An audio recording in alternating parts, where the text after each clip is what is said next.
Hey guys, what's up? So, like I said last week, I'm going to be here every week talking about the past week in football. This week, I'm going to jump right in. Pittsburgh at Cleveland. These teams have met 5 times in the last 5 years, and Cleveland has walked away with the victory 3 times. Super Bowl champs need to pick up a little bit more than just 2 out of 5 victories, hoping to advance it to 3-3, and in fact, they did. Mike Tomlin said, Ben Roethlisberger, you go out and you do what you do best. You play football. God damn, did he play football. 23 of 35, 417 yards, 2 touchdowns, and only 1 interception. That is a Super Bowl-worthy quarterback. Hines Ward, 8 receptions for 159 yards, including 1 52-yard touchdown in the second quarter. This was Ward's revival game. Haven't heard a lot about him in the last season. Haven't heard about him this season at all. Definitely a revival game for Hines Ward. Definitely needed that to get his name back on the top of the charts. Antonio Holmes, 5 receptions for 104 yards. No touchdown, but he did get a 41-yard pass. Cleveland obviously wasn't able to pick up the ball against the former Super Bowl champs. 27-14 victory for Pittsburgh to advance to 4-2. All right, let's see what we go. Moving on to Houston and Cincinnati. 28-17 victory for Houston. Matt Schaub says to his team, look, we may not be the best team in the world, but I am the best quarterback in the world. 4th game in a row with 4 touchdown passes and only 1 interception out of the last 4. 28 of 42 for 392 yards.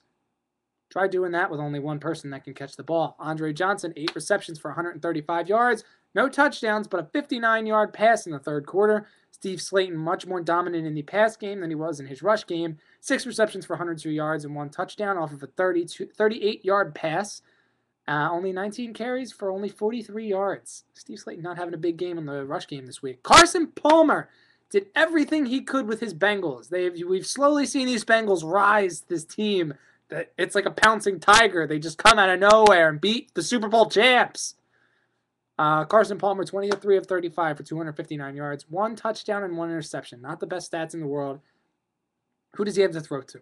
I'll tell you who he has to throw to. Chad Ochocinco, the man who bought 1,200 tickets just to have the game televised. Only getting 5 receptions for 103 yards and no touchdowns. Cedric Benson, 16 carries for 44 yards and a touchdown. All right. Last week I called Game of the Week being Giants and the Saints. I was, in fact, correct. The game of the week, a 48-27 victory for the Saints over the 5-0 Giants, dropping them to 5-1, advancing the Saints to 5-0. Eli Manning completing 14 of 31 passes. You can't win a game when you only complete 48% of your passes. For 178 yards and 1 touchdown, you won the Super Bowl a year and a half ago. Where are you now? Eli Manning not being Eli Manning in this game. Like I said, 14 of 31 for 178 yards, only 1 touchdown. Ahmad Bradshaw saw the brunt of the carries this week with Brandon Jacobs suffering from an ankle injury. 10 carries for 48 yards and 1 touchdown, 22 yards of which came from a late third quarter break. Hakeem Nicks coming out of nowhere. We've seen Giants names popping up all over the place. Mario Manningham having a big season. Now we see Hakeem Nicks, 5 receptions for 114 yards and Manning's only touchdown. Then we get to Drew Brees. What can I say about Drew Brees that isn't said every single week? 23 of 30 for 370 yards and 4 touchdowns. I think they're going to the Super Bowl. They are unstoppable right now, advancing to 5-0. Pierre Thomas, 15 carries for 72 yards, no touchdowns. Mike Bell, however, getting 15 carries also for 34 yards, half as many yards, but he did in fact get the rushing touchdown. Marquise Colston, Drew Brees' go-to guy. You cannot leave him wide open, as demonstrated by Antonio Pierce in the Giants secondary. Marquise Colston catching 8 receptions for 166 yards and 1 touchdown. So, big 48-27 victory over the Giants, the team that I thought may be the only team on the Saints schedule that could beat them. I don't know. Moving into the heartbreak of the week. Vikings and the Ravens. Joe Flacco completing 28 of 43 yards of passes, for 385 yards and 2 touchdowns. This is the 5th time in a row that a rush-heavy team like the Ravens has passed for over 300 yards with Joe Flacco. He's definitely their franchise quarterback, and I look to see him on the Ravens for a very long time. I don't even have words for this game. It was heartbreaking. Hauschka's probably sitting at home right now kicking himself. Hauschka missing a 44-yard, a season-long attempt to win the game 34-31 or 34-33. Wasn't able to do it. Vikings walk away with a 33-31 victory over the Rams because of Hauschka's missed field goal. I can tell you right now, I feel for you, Hauschka.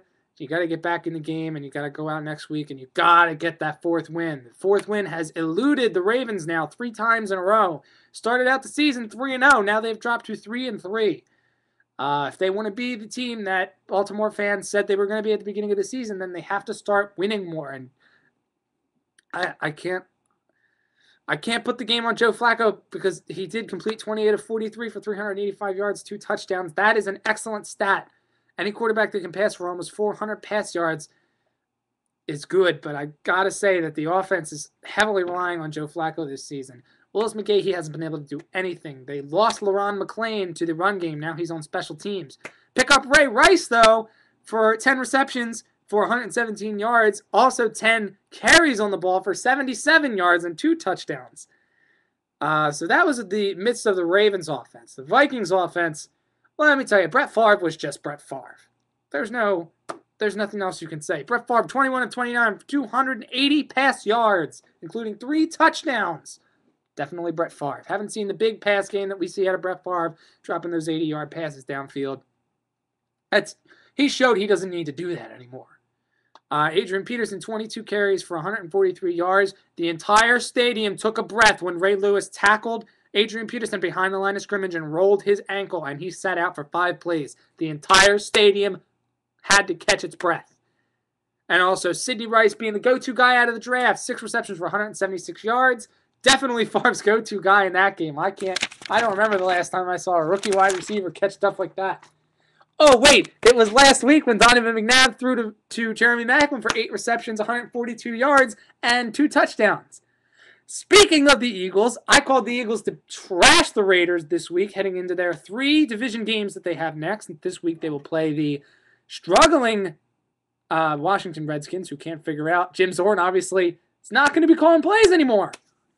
But anyway, Eagles just let the Raiders raid all over them. Jamarcus Russell, 17 of 28 for 224 yards and a touchdown. The very first drive, Zach Miller, a tight end, a 285-pound tight end, might I add. 6 receptions, 139 yards, including an 85-yard touchdown on the first drive. He got a shovel pass and then ran it 70 yards downfield with 1 guy to block for him. I think they've just figured out their new wide receiver. Justin Fargas, 23 carries for 87 yards, no touchdowns. Eagles putting up a less than formidable, almost an embarrassing offense. McNabb, 22 of 46 for 269 yards. Westbrook, 6 carries for 50 yards, 9 receptions for 91 yards. And Jeremy Maclin didn't see a lot. Deshaun Jackson came back, 6 receptions, 94 yards. 9-13 loss for the Eagles.